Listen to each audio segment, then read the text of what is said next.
it's Keren here from Health, Food and More, out meeting some plants instead of sitting in my consulting room prescribing them for a change. And we're sitting here looking at dandelion, which is a really important remedy to medical herbalists.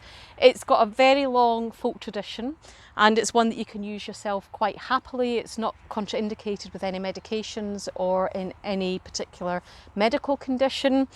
Now, when we look at dandelion, we look at something called the doctrine of signatures, and the doctrine of signatures is how medical herbalists used to recognise what plants could be used for. And in the doctrine of signatures, they say that plants with yellow flowers are very good for treating problems with the liver, and we associate the yellowness of the flower with the yellowness of jaundice. Now, that doesn't hold true for all plants, but 99% of the time that's true. And dandelion really fits that category beautifully. We use all parts of the dandelion. We use the leaf as a diuretic. Now, we actually get the name of the plant dandelion from the shape of the leaf, which is Dandelion. And the French call this remedy pissenlit. They call the plant pissenlit, which translates to pee the bed. Now, as a child of the 70s, that's what I was told, that if I picked dandelion, I would wee the bed that night. And that folk story comes from the fact that this is a really good diuretic remedy. Nature is incredibly clever because what she's done here is she's packaged us up a diuretic that's also very rich in potassium. Now, the problem with taking something that's diuretic is if you start peeing more, you start to get rid of all the minerals from your body.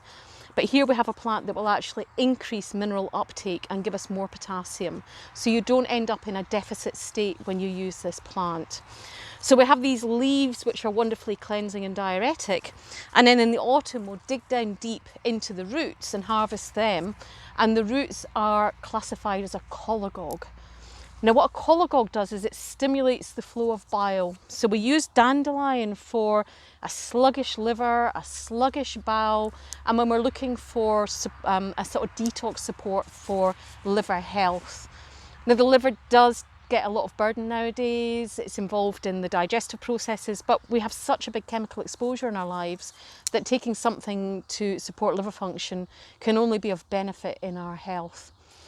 The flowers can be eaten in a salad. They're incredibly bitter, and anything that's bitter stimulates digestive enzymes. So if you take a dandelion flower in your mouth, you'll find that you start salivating, and that's the first stage of digestion, getting the saliva going.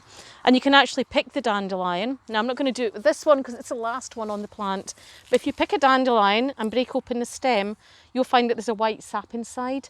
And a traditional folk remedy for using dandelion is to rub the sap onto warts, and it helps to dissolve them. So it's a very easy remedy that's very, very accessible. Now, for people that like to forage for their food, young dandelion leaves, great in a spring salad. And in the autumn, if you dig up the roots, you can roast them in a very low oven and you can make a dandelion coffee from them. And the great thing there is you've got a coffee that's just full of health benefits, no caffeine, and again, very, very good for liver support. So versatile, really healthy plant to have, and one that we shouldn't dig out of our gardens. It's one that we should celebrate and enjoy for us, and of course for the bees, because bees love dandelion too. If you want to find out more about dandelion, click on the link below and have a look at our website.